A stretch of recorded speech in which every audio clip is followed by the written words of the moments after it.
Hay un suelo en la Amazonia que contradice casi todo lo que nos enseñaron sobre fertilidad tropical. Un suelo negro, profundo y extraordinariamente productivo en una región donde mantener cultivos durante mucho tiempo debería ser muchísimo más difícil. Porque cuando pensamos en la Amazonia, pensamos en abundancia, en selva exuberante, en vida por todas partes. La mayor parte de la fertilidad amazónica no está almacenada en el suelo.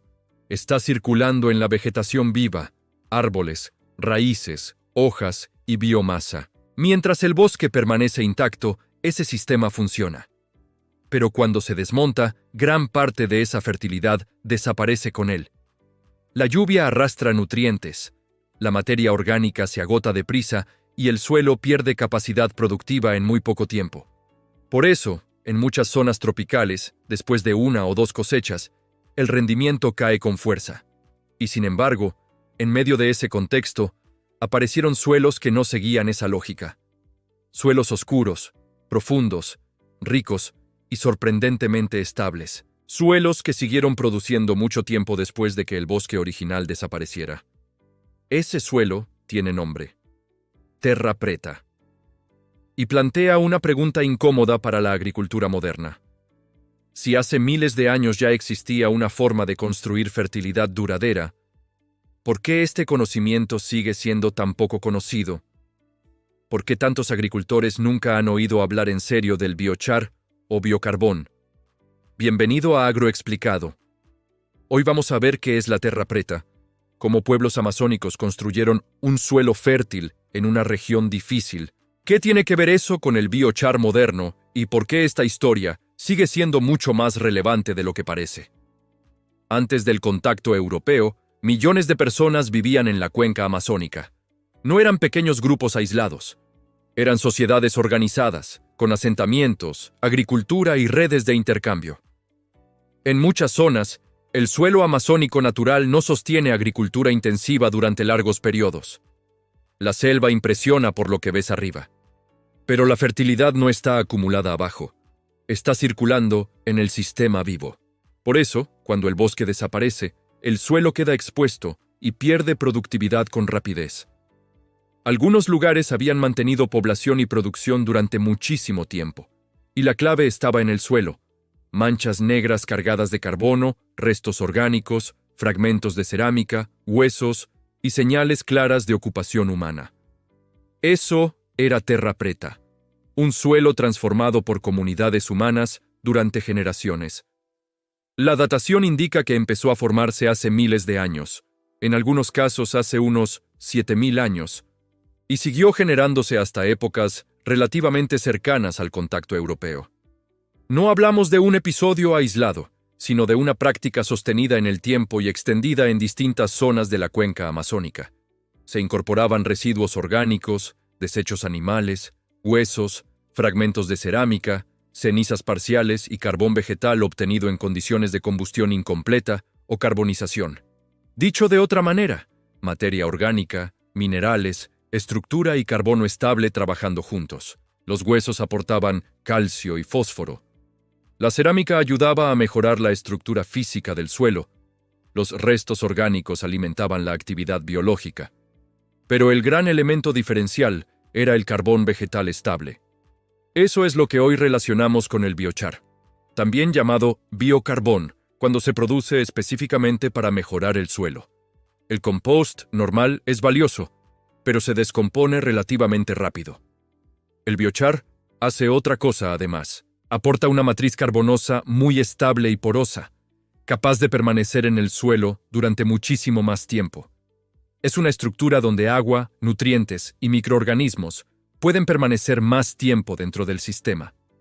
Los análisis comparativos mostraron niveles mucho más altos de carbono y de varios nutrientes frente al suelo amazónico circundante, con diferencias marcadas en fósforo, calcio, magnesio y otros elementos esenciales. Todo apunta a que la actividad microbiana, la materia orgánica y la estructura carbonosa seguían sosteniendo y reforzando la fertilidad. Era una construcción de suelo. Con la llegada de los europeos, gran parte de las poblaciones indígenas amazónicas fueron arrasadas por enfermedades, violencia y colapso social. Y con ellas desapareció también mucho del conocimiento práctico que mantenía estos sistemas. Las manchas de suelo negro siguieron ahí, pero el saber que las había hecho posibles se fue perdiendo. Durante siglos, muchos observadores pensaron que eran formaciones naturales. Y también costó aceptar que pueblos indígenas hubieran desarrollado un sistema de mejora del suelo tan sofisticado y duradero.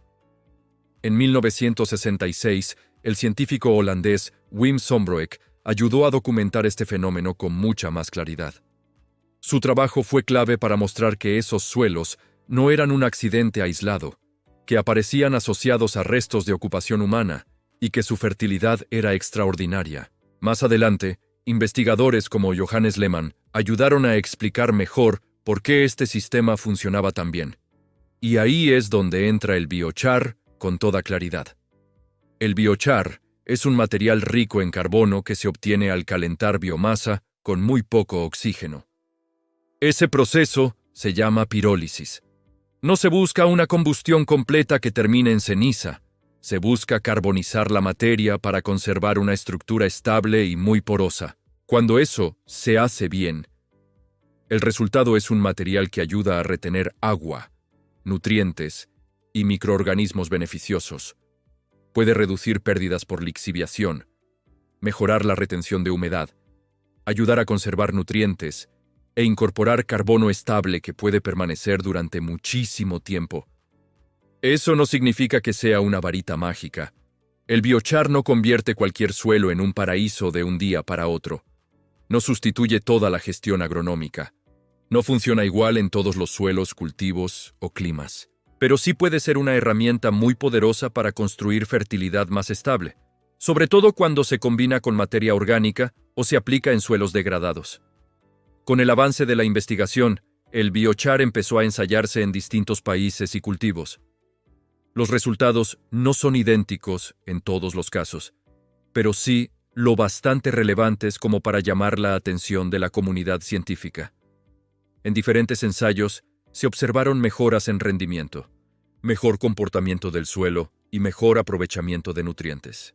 Y los metaanálisis apuntan en la misma dirección. El efecto depende mucho del contexto, pero el biochar puede aportar beneficios reales, especialmente cuando no se aplica como un producto aislado, sino integrado dentro de una estrategia de mejora biológica y estructural del suelo. Si la terra preta existió, si el biochar tiene base científica, y si puede ayudar a construir fertilidad reduciendo pérdidas y dependencia de aportes continuos, entonces la pregunta ya no es solo técnica. También es económica. La fertilidad duradera encaja peor en un modelo basado en reposiciones constantes. Durante décadas, gran parte de la agricultura moderna se ha apoyado en fertilizantes sintéticos de aplicación repetida: nitrógeno, fósforo y potasio. Corrección rápida. Respuesta rápida. Compra recurrente.